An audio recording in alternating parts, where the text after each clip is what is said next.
Hello ನಮಸ್ಕಾರ. ರಾಶಿ ಭವಿಷ್ಯ ನೇರ ಪ್ರಸಾರ ಕಾರ್ಯಕ್ರಮಕ್ಕೆ ತಮ್ಮೆಲ್ಲರಿಗೂ ಆತ್ಮೀಯವಾದಂತಹ ಸ್ವಾಗತ. ನಾನು ಕಾವ್ಯ. ವೀಕ್ಷಕರ, ಇವತ್ತಿನ ಕಾರ್ಯಕ್ರಮದಲ್ಲಿ ಮದ್ದಿಡುವ ಪ್ರಯೋಗ ಅಂದ್ರೆ ಏನು, ಒಂದ್ ವೇಳೆ ಮದ್ದಿಟ್ರೆ ಯಾವೆಲ್ಲ ರೀತಿ ಆರೋಗ್ಯ ಸಮಸ್ಯೆ ಆಗುತ್ತೆ, ಜೊತೆಗೆ ಇದಕ್ಕೆ ಯಾವ ರೀತಿಯಾದಂತಹ ಪರಿಹಾರವನ್ನ ಮಾಡ್ಕೋಬೇಕು, ಹಾಗೆ ಮುಖ್ಯವಾಗಿ ಮದ್ದಿಡುವುದಕ್ಕೂ ನಂಬರ್ಸ್ಗೂ ಏನಾದ್ರೂ ಲಿಂಕ್ ಇರುತ್ತಾ, ಇದೆಲ್ಲದರ ಬಗ್ಗೆ ಮಾಹಿತಿಯನ್ನು ತಿಳಿಸ್ಕೊಡಲು ನಮ್ಮ ಜೊತೆಗಿದ್ದಾರೆ ಖ್ಯಾತ ಸಂಖ್ಯಾಶಾಸ್ತ್ರಜ್ಞರು ಆಗಿರುವಂತಹ ಶ್ರೀ ಆದಿತ್ಯ ನಾರಾಯಣ್ ಮಹರ್ಷಿ ಗುರೂಜಿ ಅವರು. ಬನ್ನಿ ಅವರನ್ನ ಕಾರ್ಯಕ್ರಮಕ್ಕೆ ಸ್ವಾಗತಿಸೋಣ.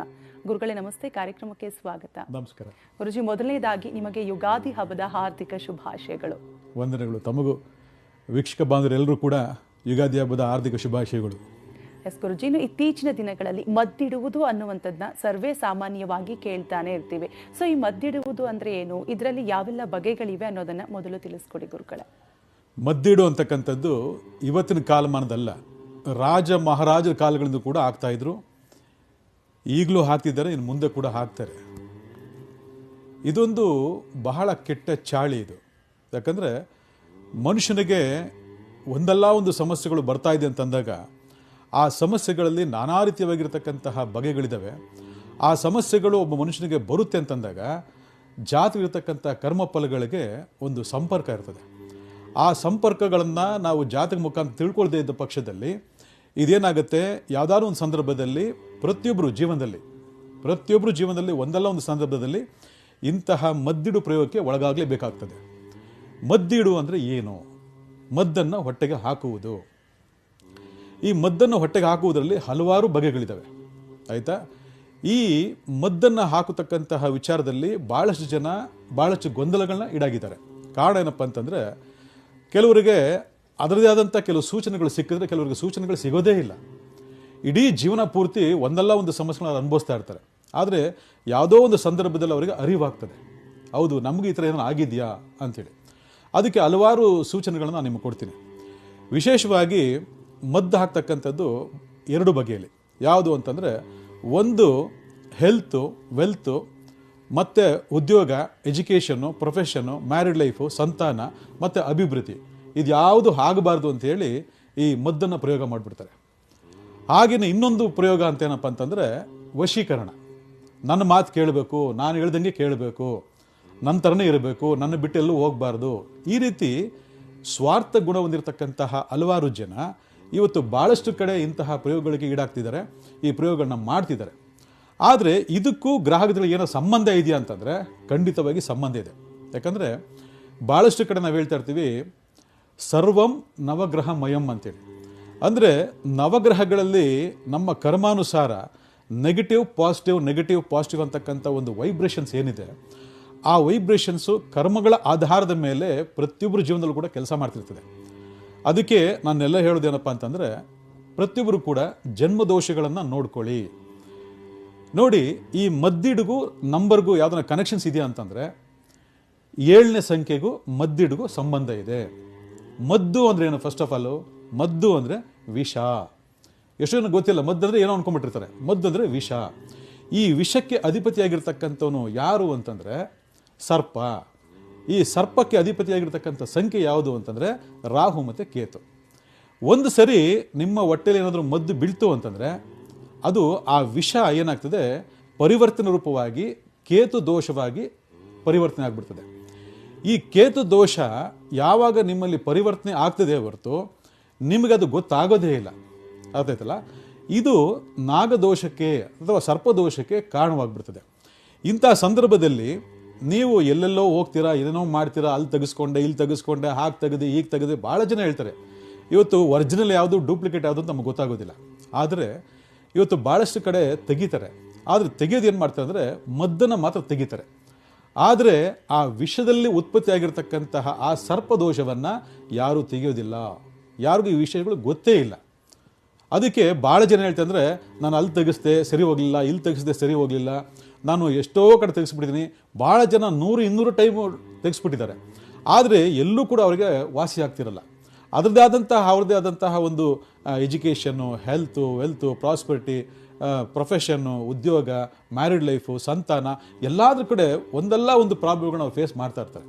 ಅದಕ್ಕೆ ನಿಮಗೆಲ್ಲ ಹೇಳೋದೇನಪ್ಪ ಅಂತಂದರೆ, ಯಾರ್ಯಾರು 7, 16, 25 ತಾರೀಕಲ್ಲಿ ಜನಿಸಿದಿರ ಬಹಳ ಹುಷಾರಾಗಿರಬೇಕು.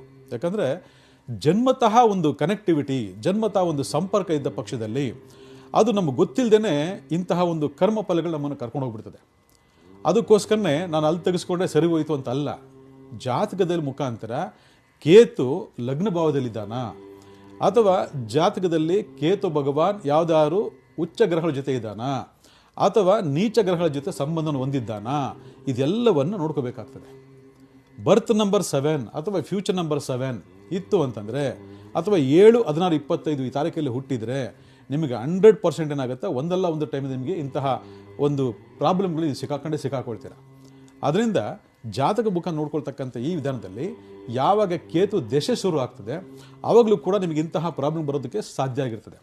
ಅದಕ್ಕೆ ವಿಶೇಷವಾಗಿ ನಾವು ವರ್ಷವನ್ನು ನೋಡ್ಕೋಬೇಕು. ನಾನು ಅದಕ್ಕೆ ಹೇಳ್ತೀನಿ, ಇವತ್ತು ಯುಗಾದಿ, ಹೊಸ ವರ್ಷ. ಆ ಹೊಸ ವರ್ಷ ಬಂತು ಅಂತಂದಾಗ ನನಗೆಲ್ಲ ಚೆನ್ನಾಗಿದೆ ಅಂತ ಅರ್ಥ ಅಲ್ಲ. ಕೆಲವರಿಗೆ ನೆಗೆಟಿವ್ ಆಗ್ಬೋದು, ಕೆಲವರಿಗೆ ಪಾಸಿಟಿವ್ ಆಗ್ಬೋದು.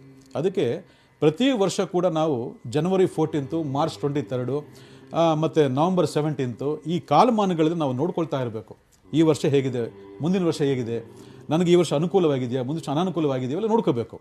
ಇವತ್ತು ಮದ್ದಿಡು ಪ್ರಯೋಗ ಆಗುತ್ತೆ ಅಂತಂದರೆ ಭಾಳ ಜನ ಗೊತ್ತಿಲ್ಲ. ಇದು ಆಹಾರದಲ್ಲಿ, ನೀರಲ್ಲಿ ಮತ್ತು ಲಿಕ್ವಿಡ್ ಜ್ಯೂಸ್ನಲ್ಲಿ, ತಿಂಡಿ, ಪ್ರಸಾದ ಇದರಲ್ಲಿ ಹಾಕ್ಬಿಡ್ತಾರೆ ಅಂತೇಳಿ. ಆದರೆ ಒಂದು ನೆನ್ಪಿಟ್ಕೊಳ್ಳಿ, ಗಾಳಿ ಮುಖಾಂತರ ನಿಮಗೆ ಮಾಂತ್ರಿಕವಾಗಿ ನಿಮ್ಮ ದೇಹದೊಳಗಡೆ ಸೇರಿಸ್ಬಿಡ್ತಾರೆ.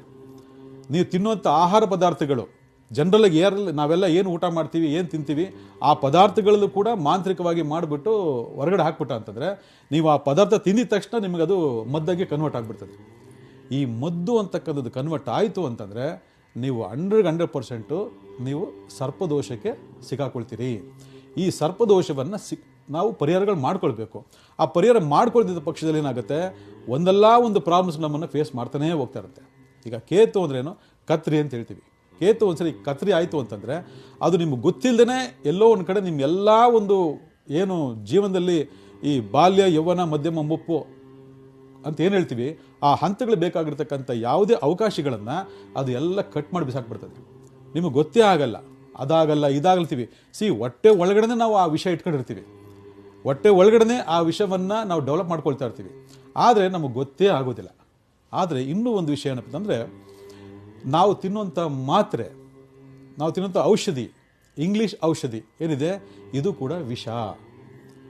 ನಮಗೆ ಗೊತ್ತಿಲ್ಲದೇ ನಾವು ಒಂದಲ್ಲ ಒಂದು ಸಂದರ್ಭದಲ್ಲಿ ನಾವು ಮಾತ್ರೆ ತಗೊಳ್ಳೇಬೇಕು. ಆದರೆ ಮಾತ್ರೆ ತಗೊಳ್ಬೇಕು ಅಂದಾಗ ಆ ಮಾತ್ರೆ ತಗೊಂಡು ಜೀರ್ಣಿಸ್ಕೊಂಡು ಸರಿಪಡಿಸ್ಕೊಂಡಿರ್ತಕ್ಕಂಥವ್ರು ಎಷ್ಟು ಜನ ಇದ್ದಾರೆ ನಮ್ಮಲ್ಲಿ? ಜಾತಕದಲ್ಲಿ ಏನಾದರೂ ಕೇತು ದೋಷ ಇತ್ತು ಅಂತಂದರೆ ನೀವು ಮಾತ್ರೆ ತಗೊಂಡ್ರೂ ಕೂಡ ನಿಮಗದು ಪರ್ಫೆಕ್ಟಾಗಿ ಕೆಲಸ ಮಾಡೋದೇ ಇಲ್ಲ. ಇವತ್ತು ಭಾಳ ಜನ ಹೇಳ್ತಾರೆ, ನಾನು ಆ ಡಾಕ್ಟರ್ ಹೋಗಿದ್ದೆ, ಈ ಡಾಕ್ಟರ್ ಹೋಗಿದ್ದೆ, ನಾನು ಅಷ್ಟು ಮೆಡಿಸಿನ್ ತಗೊಂಡೆ, ಇಷ್ಟು ಮೆಡಿಸಿನ್ ತಗೊಂಡೆ, ಯಾಕಂದ್ರೆ ನನಗೆ ಮೆಡಿಸಿನ್ನೇ ಅಡ್ಜಸ್ಟ್ ಆಗ್ತಿಲ್ಲ ಅಂತ ಭಾಳ ಜನ ಹೇಳ್ತಾರೆ. ಕಾರಣ ಏನು?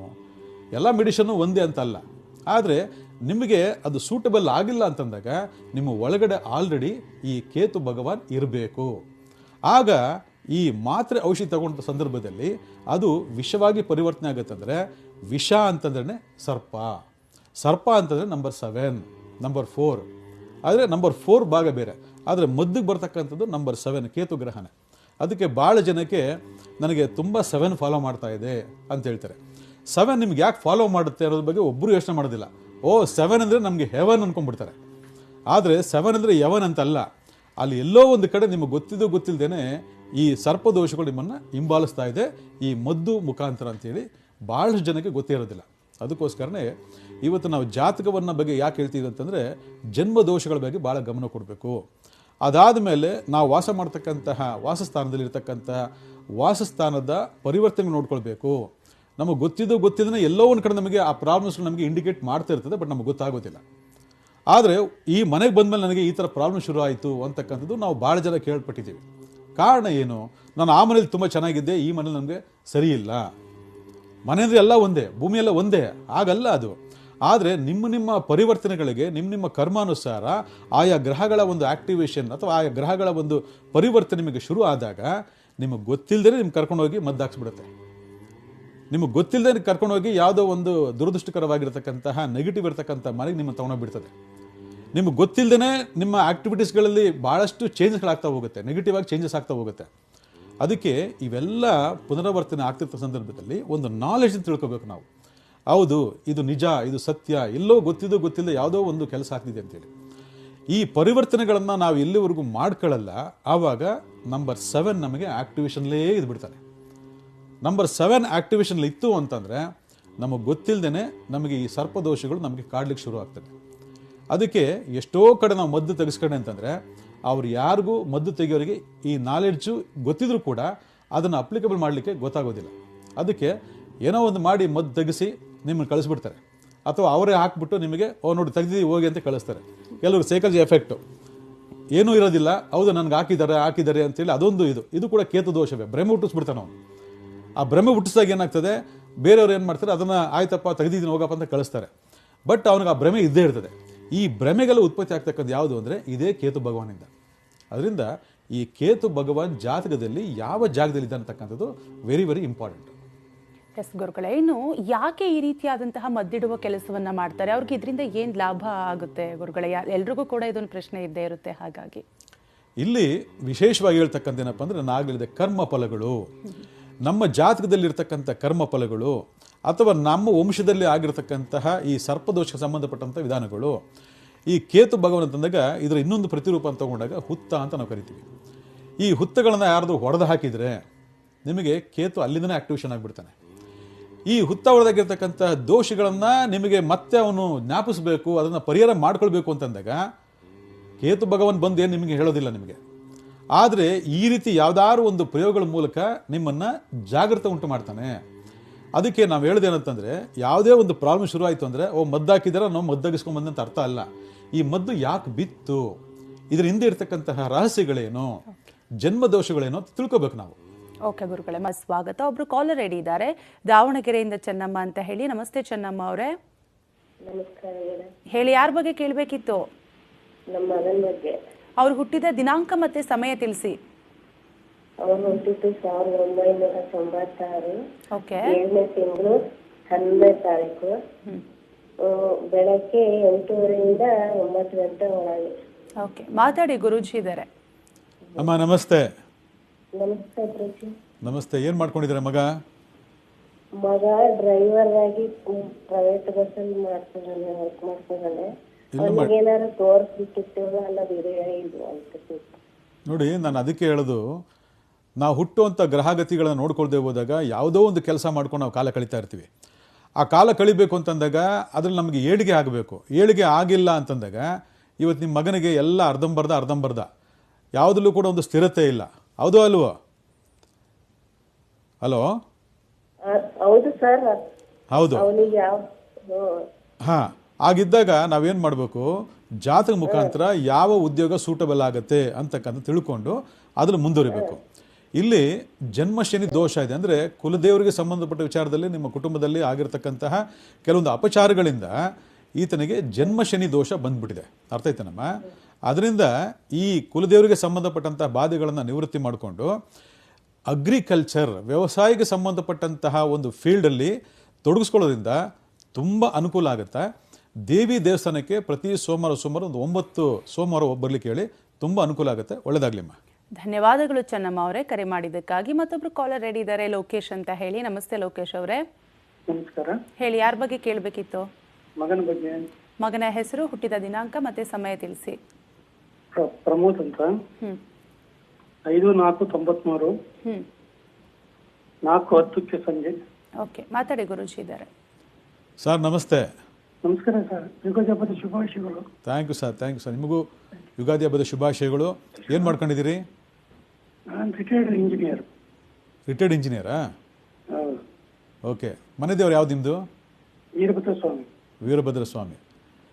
ವೀರಭದ್ರ ಸ್ವಾಮಿ ಅನುಗ್ರಹ ತುಂಬ ಚೆನ್ನಾಗಿದೆ. ಆದರೆ ಇಲ್ಲಿ ಏನಾಗುತ್ತೆ ಅಂದರೆ, ಜಾತಕದಲ್ಲಿ ಧನಭಾವ ಸರ್ಪದೋಷ ಇರೋದ್ರಿಂದ ಈ ಫೈನಾನ್ಷಿಯಲ್ಗೆ ಸಂಬಂಧ ವಿಚಾರದಲ್ಲಿ ಒಂದಷ್ಟು ವ್ಯತ್ಯಾಸಗಳನ್ನು ಆಗ್ತಿರ್ತದೆ. ಅರ್ಥ ಆಯ್ತಾ ಸರ್? ಅದರಿಂದ ಈ ಬಾಧೆ ನಿವೃತ್ತಿ ಮಾಡ್ಕೊಂಡ್ರೆ ಇಲ್ವಾ? ಇಲ್ಲ, ಗೊತ್ತಾಗಿಲ್ಲ. ಜಾತಕ ತೋರಿಸಿಲ್ಲ ಎಲ್ಲೂ ನಾವು. ಇಲ್ಲ. ಧನಭಾವ ಸರ್ಪದೋಷ ಅಂತ ಒಂದು ಇದಿದೆ. ಅದು ಮೇಜರಾಗೆ ಫೈನಾನ್ಷಿಯಲ್ಗೆ ತುಂಬ ಹೊಡೆತ ಕೊಡ್ತದೆ. ಅರ್ಥ ಆಯ್ತಾ ಸರ್? ಅದನ್ನು ಸರಿ ಮಾಡ್ಕೊಳ್ಳಿ. ಶನಿವಾರ ದಿವಸ ಮಾಡಬೇಕಾಗತ್ತೆ. ಅದೊಂದು ಒಳ್ಳೆ ಕ್ಷೇತ್ರದಲ್ಲಿ ಅದನ್ನು ಹೋಗಿ ಮಾಡಿಸ್ಕೊಳ್ಳಿ, ಒಳ್ಳೆಯದಾಗ್ತದೆ. ಲಕ್ಕಿ ನಂಬರ್ ಬಂದು 135. ಈ ನಂಬರ್ ಫಾಲೋ ಮಾಡಿ, ಒಳ್ಳೆಯದಾಗ್ತದೆ. ಧನ್ಯವಾದಗಳು ಲೋಕೇಶ್ ಅವರೇ ಕರೆ ಮಾಡಿದ್ದಕ್ಕಾಗಿ. ಮತ್ತೊಬ್ರು ಕಾಲರ್ ರೆಡಿ ಇದ್ದಾರೆ, ಅಶೋಕ್ ಅಂತ ಹೇಳಿ ಬೆಂಗಳೂರಿಂದ. ನಮಸ್ತೆ ಅಶೋಕ್ ಅವರೇ. ನಮಸ್ಕಾರ. ಹೇಳಿ, ಯಾರ ಬಗ್ಗೆ ಕೇಳಬೇಕಿತ್ತು? ನಮ್ಮ ಬಗ್ಗೆನೇ ಕೇಳಬೇಕಾಗಿತ್ತು. ನೀವು ಹುಟ್ಟಿದ ದಿನಾಂಕ ಮತ್ತೆ ಸಮಯ ತಿಳಿಸಿ. ಸಿದ್ಧಪಡ್ತೇನಿಲ್ವಲ್ಲ. ಓಕೆ, ಮಾತಾಡಿ, ಗುರುಜಿ ಅವರಿದ್ದಾರೆ. ಸರ್ ನಮಸ್ಕಾರ. ನಮಸ್ಕಾರ ಗುರುಗಳೇ. ಏನು ಸಮಸ್ಯೆ ಏನು? ಮತ್ತೆ ಯಾವ ಕೆಲಸ ಕಾರ್ಯ ಕೈ ಹಾಕಿದ್ರೆ ಯಾವುದು ಆಯ್ತಾ ಇಲ್ಲ. 5ರಲ್ಲಿ ಒಂದು ನಂಬರ್ ಹೇಳಿ. 3. 3. ಒಂದಷ್ಟು ವಾಮಾಚಾರ ಪ್ರಯೋಗಗಳಾಗಿದೆ ಅಂತಕ್ಕದ್ದು ನಿಮಗೆ ಡೌಟ್ ಬರಲಿಲ್ವಾ? ಡೌಟ್ ಬರ್ತಾ ಇದೆ, ಅದೇ ಏನು ಮಾಡಬೇಕು ಎತ್ತ. ಹಾಂ, ಯಾಕಂದರೆ ನಿಮಗೆ ವಾಮಾಚಾರ ಆಗಿದೆ ಅಂತೇಳಿ ನನಗೆ ತೋರಿಸ್ತಾ ಇದೆ. ಯಾವಾಗಲೂ ಕೂಡ ಒಂದು ಸಮಸ್ಯೆ ಬರುತ್ತೆ ಅಂತಂದಾಗ ಆ ಸಮಸ್ಯೆ ಮೂಲ ನಮ್ಮಲ್ಲೇ ಇರುತ್ತೆ. ಅರ್ಥ ಆಯ್ತು ಸರ್? ಆ ಮೂಲವನ್ನು ನಾವು ಜಾತಕ ಮುಖಾಂತರ ಕಂಡುಹಿಡ್ಕೋಬೇಕು. ಇಲ್ಲ ಜಾತಕ ಇಲ್ಲ ಅಂತಂದರೆ ಪ್ರಶ್ನೆ ಭಾಗದಲ್ಲೂ ಕಂಡುಹಿಡ್ಕೊಂಡು ಅದರ ಮೂಲ ಕಂಡುಹಿಡಿದು ಕುಲದೈವ ಸಂಬಂಧಪಟ್ಟಂಥ ಅನುಗ್ರಹ ಪೂರ್ಣವಾಗಿದೆಯಾ, ಪಿತೃದೋಷಗಳು ನಮಗೆ ಪರಿಪೂರ್ಣವಾಗಿದೆಯಾ, ಹಾಗೆಯೇ ಸರ್ಪ ಸಂಬಂಧಪಟ್ಟಂತಹ ದೋಷಗಳು ನಿವೃತ್ತಿಯಾಗಿದೆಯಾ, ಈ 3 ಬಹಳ ಮುಖ್ಯವಾಗಿ ನೋಡಿಕೊಂಡು ಆಮೇಲೆ ಇದಕ್ಕೆ ಬೇಕಾದಂಥ ಒಂದು ಸೇಫ್ಟಿ, ಒಂದು ಸೆಕ್ಯೂರಿಟಿ ಮಾಡಿಕೊಂಡು ನಮಗೆ ಬೇಕಾದಂಥ ಕೆಲಸ ಕಾರ್ಯಗಳನ್ನ ಮಾಡ್ಕೊಂಡು ಹೋಗೋದು ಭಾಳ ಒಳ್ಳೆಯದು. ನಮಗೆ ಅನುಮಾನ ಬಂತು ಅಂದರೆ ನಾವು ಚೆಕ್ ಮಾಡ್ಕೊಂಡ್ಬಿಡ್ಬೇಕು. ಅದನ್ನು ಕೇಳಿ ತಿಳ್ಕೊಂಡು ಇವತ್ತು ನೋಡೋಣ ನಾಳೆ ನೋಡೋಣ ಅಂತಂದರೆ ಎಷ್ಟೋ ಕಡೆ ಕೇಳೋದಕ್ಕೆ ಆಗೋದಿಲ್ಲ, ನಿಮಗೆ ತೋರಿಸ್ಕೊಳ್ಳೋಕ್ಕೆ ಆಗೋದಿಲ್ಲ, ಭೇಟಿ ಮಾಡಲಿಕ್ಕೆ ಆಗೋದಿಲ್ಲ. ಈ ರೀತಿ ಎಲ್ಲ ಸಮಸ್ಯೆ ಆಗಿಬಿಡ್ತದೆ. ಅರ್ಥ ಆಯ್ತಾ ಸರ್? ನಿಮಗೆ ಬೆಸ್ಟ್ ಒಂದು ರೆಮಿಡಿ ಹೇಳ್ಕೊಡ್ತೀನಿ, ಅದು ಮಾಡ್ಕೊಳ್ಳಿ. ಶನಿವಾರ ದಿವಸ ಕಾಲಭೈರವ ಸ್ವಾಮಿಗೆ ಒಂದು ಎಳ್ಳೆಣ್ಣೆನ ಇಳಿ ತೆಗೆದು ತೊಗೊಂಡೋಗಿ ಅಭಿಷೇಕ ಕೊಡಿ, ಒಳ್ಳೆಯದಾಗ್ತದೆ. ಈಗಾಗಲೇ ಮದ್ದಿಡುವ ಬಗ್ಗೆ, ಅದರ ಪ್ರಯೋಗದ ಬಗ್ಗೆ, ಅದರ ಬಗೆಗಿನ ಬಗ್ಗೆ ಸಾಕಷ್ಟು ವಿಚಾರವನ್ನು ತಿಳಿಸ್ಕೊಟ್ರಿ. ಒಂದು ವೇಳೆ ಈ ರೀತಿಯಾದಂತಹ ಸಮಸ್ಯೆಗೆ ಒಳಗಾಗಿದ್ರೆ ಅದಕ್ಕೆ ಯಾವ ರೀತಿಯಾದಂತಹ ಪರಿಹಾರವನ್ನು ಮಾಡ್ಕೊಳ್ಬೇಕಾಗುತ್ತೆ? ಯಾಕಂದರೆ ಪರಿಹಾರ ಅನ್ನೋದು ತುಂಬಾ ಮುಖ್ಯ. ಹಾಗಾಗಿ ಹೌದು, ಇಲ್ಲಿ ಭಾಳಷ್ಟು ಕಡೆ ಈ ಪ್ರಾಬ್ಲಮ್ಗಳನ್ನ ನೀವು ಫೇಸ್ ಮಾಡ್ತಿದ್ದ ಪಕ್ಷದಲ್ಲಿ ಮೊದಲು ಜಾತಕವನ್ನು ಫಸ್ಟು ಪರಿಶೀಲನೆ ಮಾಡಿಕೊಂಡು ನೀವು ನಂಬರ್ 7 ಅಂದರೆ ಕೇತು ಗ್ರಹ ಪಾಸಿಟಿವ್ ಇದನ್ನು ನೆಗೆಟಿವ್ ಇದನ್ನು ನೋಡ್ಕೋಬೇಕು. ಯಾಕಂದರೆ ನಂಬರ್ 7 ಕೇತು ಗ್ರಹ ಅಂತಂದರೆ ಭಾಳಷ್ಟು ಕಡೆ ನಾವು ಹೇಳ್ತೀವಿ ಜ್ಞಾನಕಾರಕ, ಮೋಕ್ಷಕಾರಕ ಅಂತೇಳಿ. ಅದು ಹುಚ್ಚುವಾಗಿದ್ದರೆ ಜ್ಞಾನವನ್ನು ಕೊಡ್ತಾನೆ, ಮೋಕ್ಷವನ್ನು ಕೊಡ್ತಾನೆ. ಅದೇ ಅವನು ನೀಚನಾಗಿದ್ದರೆ ಅವನೇನು ಮಾಡ್ತಾನೆ, ಮದ್ದಿಡು ಪ್ರಯೋಗದ ಮುಖಾಂತರ ವಿಷವಾಗಿ ಪರಿವರ್ತನೆ ಆಗಿ ಸರ್ಪದೋಷವನ್ನು ಕೊಟ್ಬಿಡ್ತಾನೆ. ಅದರಿಂದ ಫಸ್ಟ್ ನೀವು ಮಾಡಬೇಕಾಗಿರೋದು ಜಾತಕವನ್ನು ಪರಿಶೀಲನೆ ಮಾಡ್ಕೊಳ್ಳಿ. ಇದಾದಮೇಲೆ ಭಾಳ ವಿಶೇಷವಾಗಿ ಮಾಡ್ತಕ್ಕಂಥದ್ದು ಏನಪ್ಪ ಅಂದರೆ, ನೀವು ಎಲ್ಲರೂ ತೆಗೆಸ್ಕೊಳ್ಳಿ, ಏನೋ ಮಾಡ್ಕೊಳ್ಳಿ. ಆದರೆ ಮುಖ್ಯವಾಗಿ ಭಾಳ ಗಮನ ಇಡಬೇಕಾಗಿರೋದು ಏನಪ್ಪ ಅಂದರೆ, ಫಸ್ಟು ಸರ್ಪದೋಷವನ್ನು ಪರಿವರ್ತನೆ ಮಾಡ್ಕೋಬೇಕು. ಯಾರಿಗೆ ಮದ್ದಿಡು ಪ್ರಯೋಗ ಆಗಿದೆ ಅವರು ಸರ್ಪದೋಷವನ್ನು ಪರಿವರ್ತನೆ ಮಾಡಿಕೊಂಡು ಆಮೇಲೆ ಆ ವಿಷ ಏನಿದೆ ಒಟ್ಟಲ್ಲಿರ್ತಕ್ಕಂಥ ವಿಷ ತೆಗಿಬೇಕು ಅಂದಾಗ ಗರುಡ ಪ್ರಯೋಗವನ್ನು ಮಾಡ್ಕೋಬೇಕು. ಈ ಗರುಡ ಪ್ರಯೋಗ ಮಾಡಿಕೊಂಡು ಅದಾದ ಮೇಲೆ ವಿಶೇಷವಾಗಿ ಇವತ್ತು ಯುಗಾದಿ ಹಬ್ಬ.